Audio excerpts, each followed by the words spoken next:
Narmada యశాల audio సిరీస్కి స్వాగతం. నేను మీ Narmada. Romantic love story నిన్నే పెళ్లాడతా భాగం 95. ఆమె పర్వాల మధ్య అతని ముఖం చిక్కుకోగా అనుకున్నాడు. ఆమె గుండె సవ్వడి అతనికి వినిపిస్తుంటే అతని గుండె కొట్టుకునే వేగం పెరిగింది. ఆమె పైనుండి లేవాలి అనుకున్నాడు, కానీ లేవలేకపోయాడు. మైకం కమ్మినట్టు అయింది. మత్తుగా అతని కనురెప్పలు వాలాయి. పూనం పరిస్థితి కూడా అలాగే ఉంది. ఇద్దరి మధ్య మాటలు లేవు. ఆ తన్మయత్వపు అనుభూతిని ఆస్వాదించాడు. కాసేపటికి ఒరేయ్ నిక్కీ, టెంప్ట్ అవుతున్నావు అని అతని అంతరాత్మ అతనిని హెచ్చరించింది. తల విదిలించి కళ్ళు తెరిచాడు నిఖిల్. నువ్వెంత టెంప్ట్ చేసినా నేను టెంప్ట్ అవ్వను, కానీ నన్ను వదులు అన్న అతడు ఆమెకు దూరంగా జరిగాడు. అయితే ఎందుకు నాకు దూరంగా ఉంటున్నావు? ఇలాగే హత్తుకొని పడుకోవచ్చు కదా. నాకు బాగుంది అన్న పూనం కూర్చొని ఉన్న అతని ఒడిలో తలపెట్టుకొని పడుకుంది. నువ్వేమైనా చిన్నపిల్లవా ఇలా పడుకోవడానికి? వెటకారం ఆడాడు నిఖిల్. ఇప్పుడు నేను నీ ఒడిలో ఇలా ఉంటేనే కదా రేపొద్దున నా ఒడిలోకి చిన్న బేబీ వస్తుంది అంటూ అతని 2 బుగ్గలు పట్టుకొని లాగింది పూనం. నీ చేతులు తిన్నగా ఉండవా? ఆమె చేతుల్ని విసిరికొట్టి తన బుగ్గలు నిమురుకున్నాడు నిఖిల్. అదేంటో నిన్ను చూస్తే ఏదో ఒకటి చెయ్యాలి అనిపిస్తుంది అంటూ ఈసారి అతని మీసాలు పట్టి లాగింది. ఆమె చేతి మీద ఒక దెబ్బ వేశాడు. ఆమె స్మార్ట్గా చెయ్యి వెనక్కి లాక్కోవడంతో ఆ దెబ్బ అతని మూతికి తగిలింది. ఆమెను గుర్రుగా చూసి, నా చేత్తో నన్నే కొట్టుకునేలా చేశావు కదూ అంటూ ఆమె బుగ్గ మీద చిన్నగా ఒక దెబ్బ వేశాడు.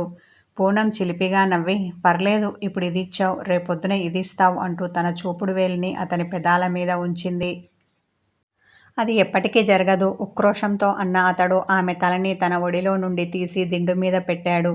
అది చూస్తాను అంటూ అతన్ని వదలక ఆమె అతని మెడ చుట్టూ చేతులు అల్లేసి తన మీదికి తెచ్చుకుంది. ఇప్పుడు అతని ముఖం పూర్తిగా ఆమె ముఖానికి దగ్గరగా వచ్చింది. ఆమె పెదాలు అతని పెదాలకు టచ్ అయ్యాయి. అది గ్రహించిన అతడు వెంటనే తన పెదాలని నోట్లోకి తీసుకున్నాడు. వెరీ స్మార్ట్ అంటూ కిలకిలా నవ్వింది పూనం. ఆమెను కొట్టేలా చూసి, నువ్వు వెళ్ళవు, కానీ నేనే ఈ గదిలో నుండి వెళ్తా అంటూ ఆమె చేతులు విడిపించుకొని మంచం దిగాడు. తన అడుగులు తలుపు వైపు వేశాడు. వీళ్ళిలా ఎలుకా పిల్లిలా కొట్టుకుంటూ ఉంటే సరిగ్గా ఇదే సమయంలో తమ పడక గదిలో పరధ్యానంలో పడుకొని ఉంది సంయుక్త. కొద్దిగా ఆఫీస్ పని ఉంటే అది చూసుకొని వచ్చిన శిఖర్, ఏంటే దీర్ఘాలోచనలో ఉన్నావు, మళ్ళీ ఏం గుర్తుకు వచ్చిందేంటి అంటూ ఆమె పక్కన వాలాడు శిఖర్. డీప్గా థింక్ చేస్తున్న సంయు అతని మాటలు వినిపించుకోలేదు. ఆమె చెయ్యి పట్టి తన పైకి తెచ్చుకున్నాడు శిఖర్. ఉలికిపాటుతో అతన్ని చూసింది సంయు. బాగానే ఉన్నావా అంటూ ఆమె నుదుటి మీద ముద్దు పెట్టాడు. అవును కాదు అన్నట్టు తల అడ్డదిడ్డంగా ఊపేసింది. నీతో వచ్చిన చిక్కే ఇది, ఏది తిన్నగా చెప్పవు విసుక్కున్న అతడు, ఇక్కడ ఏముందో అది కక్కేయ్ అంటూ ఆమె నుదురు పొడిచాడు. ఏమీ లేదు అంటూ బుంగమూతి పెట్టింది సంయు. నేను నమ్మను, కానీ విషయమేంటో చెప్పు అన్నాడు. రేపోసారి హాస్పిటల్కి వెళ్దాం బేలగా అంది సంయుక్త. ఏమైంది, ఒంట్లో బాగోలేదా అంటూ కంగారు పడ్డాడు శిఖర్. బాగున్నాను, కానీ ఓసారి వెళ్దాం, నీ కుదురుతుందా అంటూ అతని ఎదమీద తలపెట్టుకొని పడుకుంది. టైం లేకపోయినా నీకోసం టైం తీసుకుంటాను, కానీ నువ్వు కంగారు పడకు అన్న అతడు, ఎందుకో చెప్పు తలదించుకొని ఆమెను చూశాడు. జనరల్ చెకప్ అంది సంయుక్త. అంతేనా, ఇంకేమీ లేదా? అతనికి ఎక్కడో ఏదో తేడా కొడుతుంటే అడిగాడు. అవును అంతే అన్న ఆమె అతన్ని మరింత గట్టిగా హత్తుకొని పడుకుంది. ఇక అడిగినా చెప్పదని అర్థం చేసుకున్న శిఖర్ ఆమెను కదిలించలేదు. అలసిపోయి ఉన్న అతడు క్షణాల్లో నిద్రలోకి జారుకున్నాడు. అన్యమనస్కంతో ఉన్న సంయు మాత్రం ఎప్పటికో నిద్రపోయింది. గెస్ట్ రూమ్లో పడుకుందామని తలుపు తెరిచిన నిఖిల్ హాల్లోనే కూర్చొని మాట్లాడుకుంటున్న తన పేరెంట్స్ని చూసి కంగుతిన్నాడు. మీరింకా నిద్రపోలేదా అన్నాడు. లేదు, కానీ నువ్వేంటి ఇలా వచ్చావు అనుమానంతో అడిగాడు శ్రీనివాస్. తండ్రి ఇంత సూటిగా అడుగుతాడని ఊహించని నిఖిల్ తడబడుతూ మంచినీళ్ళ కోసమని అబద్ధం చెప్పాడు.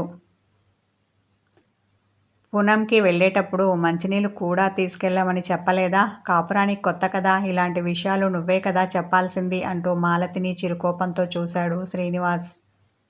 చెప్పానండి, బహుశా అమ్మాయి మర్చిపోయి ఉంటుంది, రేపటి నుండి ఇలా జరగదు అన్న మాలతి.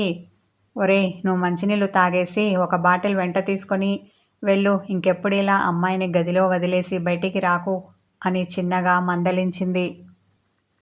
తల ఆడించిన అతడు వంటింట్లోకి వెళ్ళి ఫ్రిడ్జ్ ఓపెన్ చేసి వాటర్ బాటిల్ తీసుకున్నాడు. ఒక్క గుక్క తాగేసి, గదిలో అది, ఇక్కడ వీళ్ళు నన్ను ఇలా తగులుకున్నారేంటి?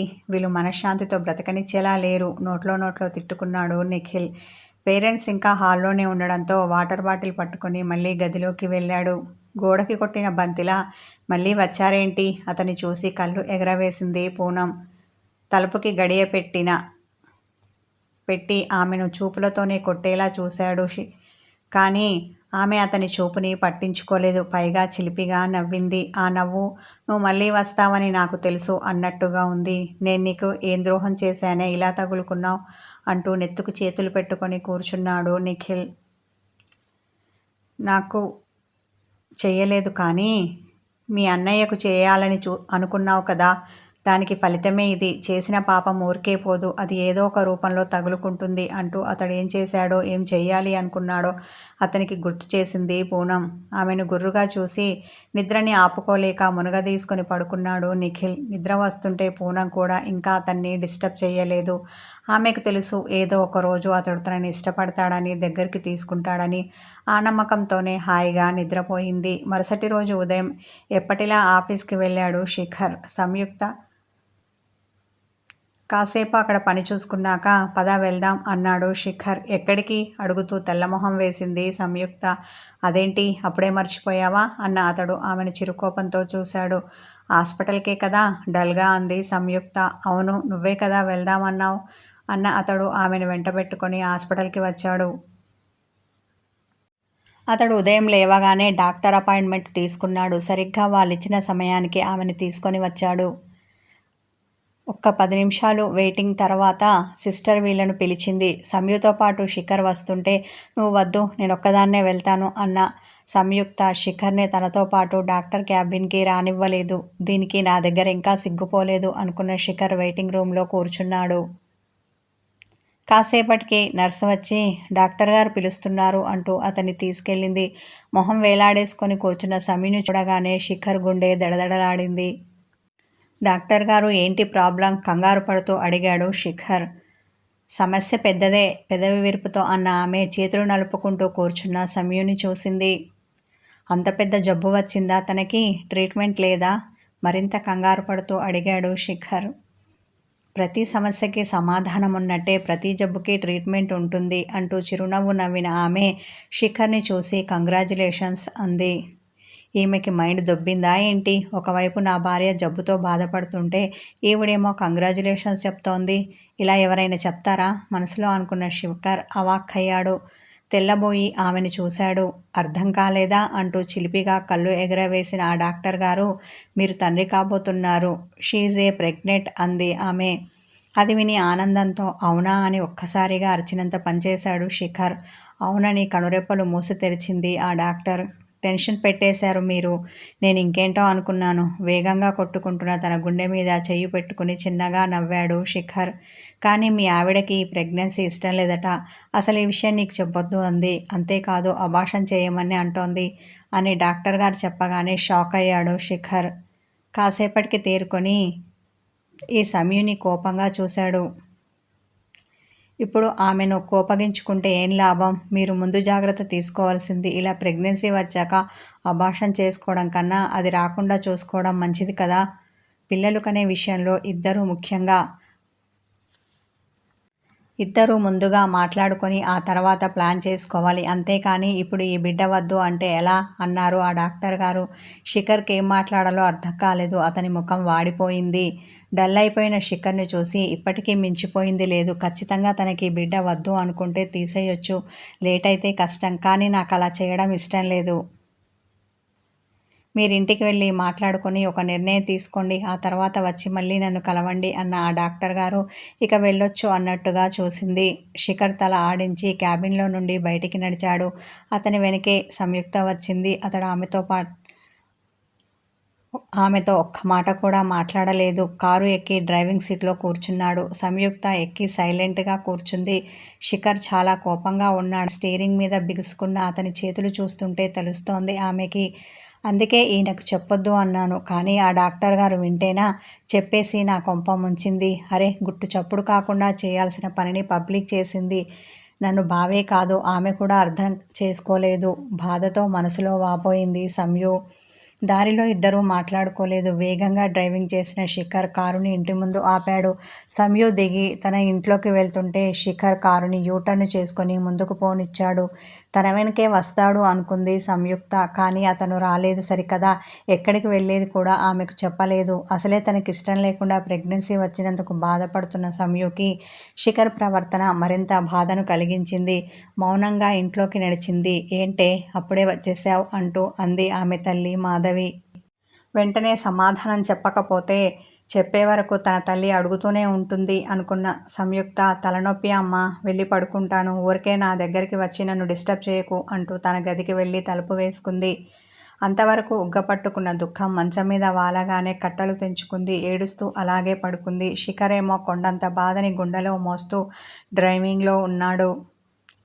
ఇక నిఖిల్ ఆఫీస్లో పనిచేస్తున్నాడు అన్న మాటే కానీ అతని మనసులో లేదు. చేసే పని మీద శ్రద్ధ పెట్టలేకపోతున్నాడు. వర్క్లో మిస్టేక్స్ చేస్తూ తన హెడ్తో మాటలు పడుతున్నాడు.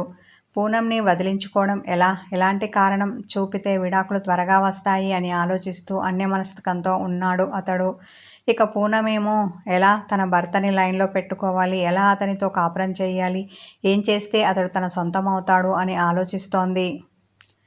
తొలిచూపులోనే నిఖిల్ని ఇష్టపడిన ఆమె అతన్ని ఎలాంటి పరిస్థితుల్లోనూ దూరం చేసుకోవడానికి సుముఖంగా లేదు. బాగా చీకటి పడ్డాక ఇల్లు చేరుకున్న శిఖర్ సంయుక్త దగ్గరికి వెళ్ళలేదు. తన ఇంట్లోనే ఉన్నాడు. షికి, భోజనానికి రా అంటూ అతని తల్లి మృదుల పిలిచింది. ఆకలిగా లేదమ్మా అన్న అతడు తన గది దాటి బయటికి రాలేదు. మృదుల అతని గదికి వచ్చింది. డల్గా ఉన్న కొడుకుని చూసి ఏమైందిరా అలా ఉన్నావు, ఆరోగ్యం బాగోలేదా అంటూ అతని నుదుటి మీద అరచెయ్యి పెట్టి చూసింది. అది చల్లగా తగిలింది. మనసు బాగోలేదమ్మా అంటూ మంచం మీద కూర్చున్న ఆమె ఒడిలో తలపెట్టుకొని పడుకున్నాడు శిఖర్. సంయుతో గొడవ పడ్డావా? మృదుల అడగగా అతడు సమాధానం చెప్పలేదు. కళ్ళు గట్టిగా మూసుకొని గుటిక వేశాడు. అది చిన్నపిల్ల, దానికేమీ తెలీదు. నువ్వు పెద్దవాడివి, దాన్ని అర్థం చేసుకోవాలి. అదేమైనా తప్పు చేస్తే సున్నితంగా మందలించాలి, మొండికేస్తే నచ్చ చెప్పాలి. అంతేకాని ఇలా ఎడమొహం పెడమొహంగా ఉంటే ఎలా చెప్పు? ఇక్కడ నువ్వు ఇలా బాధపడుతున్నావు అంటే అక్కడ అది ఎంత బాధపడుతుందో ఒక్కసారి ఆలోచించు. అది బాధపడితే ఆ ఇంట్లో వాళ్ళందరూ బాధపడతారని తెలుసు కదా. వాళ్ళందరినీ బాధ పెట్టడం న్యాయమా? వెళ్ళి దాన్ని తీసుకొనిరా, లేదంటే నువ్వు అక్కడే ఉండు, అంతేకాని ఇలా మాత్రం ఉండకు అంటూ అతని నుదురు నిమిరింది మృదుల. ఈ రొమాంటిక్ కథ కొనసాగుతుంది. హాయ్ వ్యూవర్స్, ఈరోజు కరెంట్ లేకపోయినా మీకోసం చీకట్లోనే అప్డేట్ ఇచ్చాను. మిస్టేక్స్ ఉంటే సారీ.